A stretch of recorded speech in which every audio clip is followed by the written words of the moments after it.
والعرض ما لا يكون بذاتی بل بغیری بأن يكون تابعا له في التحيز اور مختصا به اختصاص النعت كالمنعوت على ما سبق لا بمعنى أنه لا يمكن التأقله بدون المحل على ما وهم فإن ذلك إنما هو في بعض الآراء۔ عین کی تعریف اور اس کی تقسیم سے فارغ ہونے کے بعد اب یہاں سے عرض کی تعریف کر رہے ہیں اور عرض کی کچھ مثالیں بھی پیش کر رہے ہیں۔ عرض کی تعریف یہ ہے کہ عرض وہ ممکن ہے جو قائم بالذات نہ ہو بلکہ قائم بالغیر ہو۔ عرض کے قائم بالغیر ہونے کا مطلب دو ہے۔ عرض کے قائم بالغیر ہونے کا ایک مطلب تو وہ ہے جو متکلمین نے بیان کیا، اور عرض کے قائم بالغیر ہونے کا ایک مطلب وہ ہے جو فلاسفہ نے بیان کیا۔ متکلمین نے عرض کے قائم بالغیر ہونے کا مطلب یہ بیان کیا کہ وہ متحیز ہونے میں، کسی حیز اور مکان کے اندر ہونے میں، آنکھوں سے دکھائی دینے میں، اشارے حسیہ کو قبول کرنے میں، کسی محل کے اشارے حسیہ کو قبول کرنے کے تابع نہ ہو، کسی محل کے آنکھوں سے دکھائی دینے کے تابع نہ ہو، کسی محل کے کسی حیز و مکان میں ہونے کے تابع نہ ہو۔ یہ مطلب ہے کسی ممکن کے قائم بالغیر ہونے کا۔ تو متکلمین نے کسی ممکن کے قائم بالغیر ہونے کا مطلب یہ بیان کیا ہے کہ وہ ممکن کسی حیز کسی مکان میں ہونے میں، آنکھوں سے دکھائی دینے میں، اشارے حسیہ کو قبول کرنے میں، اس محل کے اشارے حسیہ کو قبول کرنے کے تابع نہ ہو، اس محل کے آنکھوں سے دکھائی دینے کے تابع نہ ہو، اس محل کے کسی حیز و مکان میں ہونے کے تابع نہ ہو جس محل کے ساتھ یہ ممکن قائم ہے۔ بلکہ الٹا ہم نے کہا، نہ ہونے بلکہ ہو، تو قائم بالغیر وہ ممکن ہے جو کسی حیز اور کسی مکان میں ہونے میں، آنکھوں سے دکھائی دینے میں، اشارے حسیہ کو قبول کرنے میں، اس محل کے دکھائی دینے کے تابع ہو، اس محل کے اشارے حسیہ قبول کرنے کے تابع ہو، اس محل کے کسی حیز اور کسی مکان میں ہونے کے تابع ہو جس محل کے ساتھ ہی ممکن قائم ہے۔ اس میں پہلی بات غلط ہو، نہ ہو تب تو قائم بالذات کی تعریف ہو جائے گی، اور ہو تو قائم بالغیر کی تعریف ہوگی۔ تو قائم بالغیر وہ ممکن ہے جو متحید ہونے میں، کسی حیز کسی مکان کے اندر ہونے میں، آنکھوں سے دکھائی دینے میں، اشارے حسیہ کو قبول کرنے میں، اس محل کے دکھائی دینے کے، اس محل کے اشارے سے قبول کرنے کے، اس محل کے کسی حیز کسی مکان میں ہونے کے تابع ہو جس محل کے ساتھ یہ ممکن قائم ہے۔ گویا یہ ممکن بذات خود کسی حیز مکان میں نہ ہو، بذات خود آنکھوں سے دکھائی نہ دے، بذات خود اشارے سے قبول نہ کرے، بلکہ جس محل جس جوہر کے ساتھ یہ قائم ہے، جب وہ جوہر اور وہ محل اشارے سے قبول کرے گا تو یہ اشارے سے قبول کرے گا، وہ جوہر وہ محل آنکھوں سے دکھائی دے گا تو یہ آنکھوں سے دکھائی دے گا، وہ جوہر اور وہ محل کسی حیز و مکان میں ہوگا تب یہ جا کر حیز و مکان میں ہوگا۔ بذات خود اپنا حیز اپنا مکان اس کا کوئی نہیں ہے، بذات خود آنکھوں سے دکھائی نہیں دیتا ہے اور بذات خود اشارے سے قبول نہیں کرتا ہے۔ جیسے یہ دیوار ہے، محل ہے، جوہر ہے، اور بیاض اس کا یہ رنگ ہے، عرض ہے، تو بیاض اس جوہر اس محل کے ساتھ قائم ہے، تو بیاض اس حیز اس مکان میں ہونے میں، بیاض آنکھوں سے دکھائی دینے میں، بیاض اشارے سے قبول کرنے میں، اس جوہر کے اس محل کے اشارے سے کو قبول کرنے کے، آنکھوں سے دکھائی دینے کے، اس حیز مکان ہونے کے تابع جس جوہر جس محل کے ساتھ یہ بیاض سٹا ہوا ہے، لگا ہوا ہے۔ جب وہ جوہر محل آنکھوں سے دکھائی دے گا تب یہ بیاض آنکھوں سے دکھائی دے گا، وہ جوہر وہ محل اشارے سے قبول کرے گا تب یہ بیاض اشارے سے قبول کرے گا، وہ جوہر اور وہ محل اس حیز اس مکان میں ہوگا تب یہ نہیں تو نہیں ہوگا. تو یہ بیاض دکھائی دینے میں، اشارے سے قبول کرنے میں، اس حی اس مکان کے اندر ہونے میں، اس جوہر اس محل کے اس حی اس مکان میں ہونے کے تابع ہے. اس حی اس جوہر اس محل کے آنکھوں سے دکھائی دینے کے تابع ہے. اس جوہر اس محل کے اشارے سے قبول کرنے کے تابع ہے. یہ ہے عرض کی تعریف. تو عرض وہ ممکن ہے جو قائم بالذات نہ ہو بلکہ قائم بالغیر ہو. اور متکلمین نے قائم بالغیر کی تعریف کیا کی ہے کہ قائم بالغیر وہ ممکن ہے جو کسی حی کسی مکان میں ہونے میں، آنکھوں سے دکھائی دینے میں، اشارے سے قبول کرنے میں، اس جوہر کے اس محل کے تابع ہو جس جوہر جس محل کے ساتھ یہ عرض سٹا ہوا ہے، قائم ہے، لگا ہوا ہے. بتاتے خود اس عرض کا اس ممکن کا اپنا کوئی حیث کو مکان نہ ہو. بتاتے خود یہ قائم بالغیر کی تعریف ہے اہل سنت والجماعت متکلمین نے کی ہے.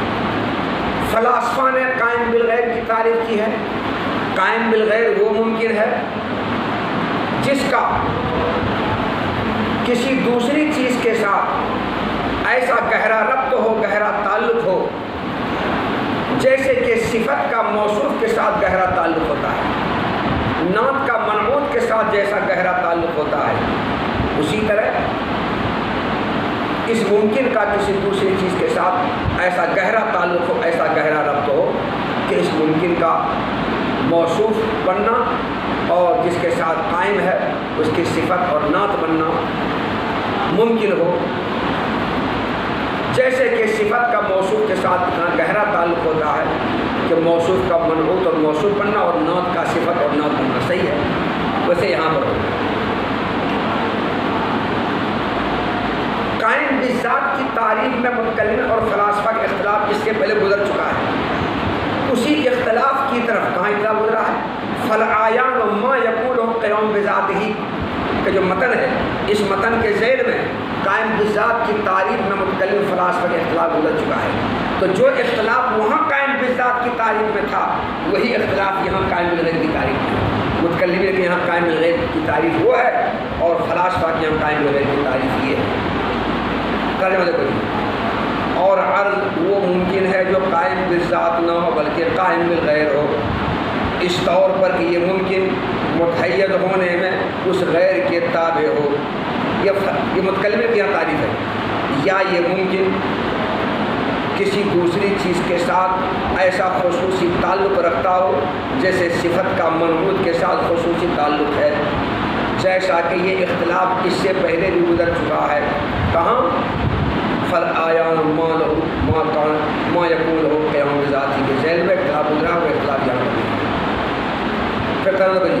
اور عرض وہ ممکن ہے جو قائم بالذات نہ ہو بلکہ قائم بالغیر ہو، اس طور پر قائم بالغیر ہو کہ یہ ممکن متحید ہونے میں کسی دوسرے کے تابع ہو، یا اس ممکن کے کا کسی دوسری چیز کے ساتھ خصوصی تعلق ہو.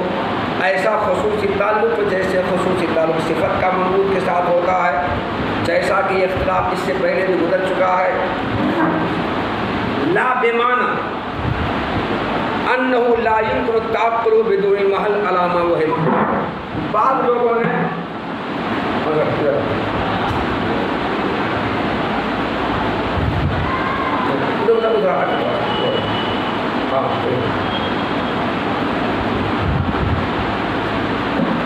بعض لوگوں نے قائم بالغیر کی تعریف یہ کی ہے. قائم بالغیر وہ چیز ہے جس کا تصور محل کے بغیر نہ ہو سکے، جس کا تصور محل کے بغیر نہ ہو سکے، جس کا تصور کسی محل پر موقوف ہو. تو قائم بالغیر وہ چیز ہے جس کا تصور کسی محل پر موقوف ہو، محل کے بغیر جس کا تصور نہ ہو سکے. بعض لوگوں نے قائم بالغیر کی یہ تعریف کی ہے. جیسے بیاض عرض ہے اور یہ دیوار اس کا محل ہے، تو بیاض کا تصور کیا اس کو کیوں چھوڑا ہے؟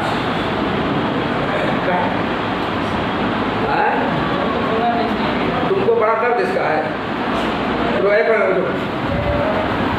اٹھ کر بٹھاؤ صحیح سے تم پر اسماعیل وہاں پر ادھر پوچھ رہا ہو تم کو اس کا درد ہو جاتا ہے. ارے مجھے پوچھے کون سا سامنے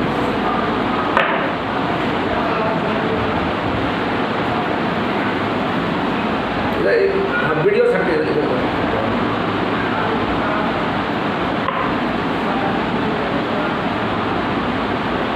تو بعض لوگوں نے قائم بالغیر کی یہ تعریف کی ہے، جیسے بیاض ارض ہے، یہ دیوار محل ہے، تو بیاض کا تصور محل کے بغیر ممکن نہ ہو، بیاض کا تصور محل پر موقوف ہو، کہ محل کا تصور کریں گے، اس کا تعقل کریں گے، تب بیاض کا تصور تعقل ہوگا، ورنہ نہیں ہوگا۔ تو بیاض قائم بالغیر ہے جس کا تصور محل کے بغیر ممکن نہیں ہے، بلکہ اس کا تصور محل پر موقوف ہے۔ تو بعض لوگوں نے قائم بالغیر کی یہ تعریف کی، قائم بالغیر وہ چیز ہے جس کا تصور محل پر موقوف ہو، جس کا تصور محل کے بغیر نہ ہو سکے۔ بعض لوگوں نے یہ تعریف کی قائم بالغیر کی۔ شارح کہتے ہیں قائم بالغیر کی یہ تعریف جن لوگوں نے کی ہے یہ تعریف صحیح نہیں ہے، بلکہ جن لوگوں نے یہ تعریف کی ہے ان کا یہ وہم ہے۔ دیکھو آراز کی دو قسمیں ہیں، آراز نسبیہ اور آراز غیر نسبیہ۔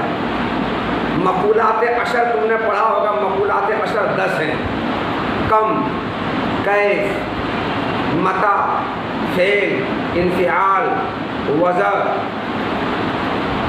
اور اضافت، ملک، یہ سب ہیں، یہ مقولات عشر کہلاتے ہیں جن کی تعداد 10 ہے۔ تو اس میں سے کم اور کیف یہ تو عرض ہیں مگر عرض غیر نسبی ہے، اور ان دو کے علاوہ باقی جو 8 ہیں وہ آراز نسبیہ ہیں، عرض نسبی ہیں۔ تو کم اور کیف ان کا تصور تو اپنے محل پر موقوف نہیں ہے، محل کے بغیر بھی ان کا تصور ممکن ہے، مگر کم اور کیف کے علاوہ باقی جو 8 آراز ہیں ان کا تصور محل پر موقوف ہے، محل کے بغیر ان کا تصور نہیں ہو سکتا ہے۔ تو جن لوگوں نے قائم بالغیر کی یہ تعریف کی ہے، یہ تعریف آراز نسبیہ پر تو صادق آتی ہے، یہ تعریف انہیں متى، کم اور کیف کو چھوڑ کر باقی جو 8 آراز ہیں ان پر یہ تعریف صادق آتی ہے، کیونکہ وہ 8 آراز کا تصور اور تعقل محل پر موقوف ہے، محل کے بغیر ان کا تصور تعقل ہو نہیں سکتا ہے۔ مگر ان 8 کے علاوہ باقی جو 2 ہیں کم اور کیف، ان کا تعقل، ان کا تصور پر محل پر موقوف نہیں ہے، محل کے بغیر بھی ان کا تصور، ان کا تعقل ہوتا ہے، ہو سکتا ہے۔ تو جن لوگوں نے قائم بالغیر کی یہ تعریف کی ہے، یہ تعریف آراز کی انہی 8 قسموں پر صادق آتی ہے اور 2 قسموں پر صادق نہیں آتی ہے، حالانکہ وہ بھی آراز میں سے ہے، عرض وہ بھی ہے، قائم بالغیر وہ بھی ہے۔ تو قائم بالغیر کی یہ جو تعریف، یہ تعریف جامع نہیں ہوئی، جامع نہیں ہوئی، تمام آراز کو سمیٹنے والی نہیں ہوئی، کیف اور کم کو سمیٹ نہیں رہی ہے، کم اور کیف نکل رہا ہے۔ تو قائم بالغیر کی یہ تعریف آراز کی تمام قسموں کو جامع نہیں ہے، اس لیے یہ تعریف صحیح نہیں ہے۔ اور پہلی جو تعریف کی ہے، چاہے فلاسفہ نے تعریف کی ہو، متکلم نے تعریف کی ہو، وہ تعریف آراز کی تمام اقسام کو جامع ہے، اور تعریف جامع اور معنی جو ہے وہی صحیح ہے، جو غیر جامع غیر معنی تعریف صحیح نہیں ہے۔ اس لیے جن لوگوں نے قائم بالغیر کی یہ تعریف کی ہے وہ تعریف صحیح نہیں ہے، کیونکہ یہ تعریف بعض آراز پر صادق آتی، بعض آراز پر نہیں۔ اور پہلے جو تعریف کی ہے فلاسفہ متکلمین نے، وہ تعریف تمام آراز پر صادق آتی ہے، اس لیے وہی تعریف صحیح ہے، قائم بالغیر کی یہ تعریف صحیح نہیں ہے۔ لا بمعنی کہ قائم بالغیر کی جو تعریف کی ہے وہ اس معنی میں نہیں ہے کہ جس کا تصور محل کے بغیر ممکن نہ ہو، جیسا کہ بعض لوگوں کو وہم ہو گیا ہے، اس معنی میں نہیں کہ جس کا تصور محل کے بغیر ممکن نہ ہو۔ یہ تعریف بالکل صحیح نہیں ہے، کیونکہ یہ تعریف تو بعض آراز پر صادق آتی ہے، فین ذالک، کیونکہ یہ تعریف تو بعض آراز پر صادق آتی ہے اور بعض پر تعریف صادق نہیں آتی ہے، اس سے تعریف جامع نہیں۔ وَيَحْدُثُ فِي الْأَجْسَامِ وَالْجَوَاهِرِ، اس متن کو اس متن کے ساتھ ملاؤ۔ والعرض ما لا يكون بذات ويحدث في الأجسام والجواهر، عرض وہ ممکن ہے جو قائم بذات نہ ہو بلکہ قائم بالغیر ہو، اور یہ عرض اجسام اور جواہر دونوں میں حادث ہوتے ہیں، اجسام اور جواہر دونوں میں حادث ہوتے ہیں۔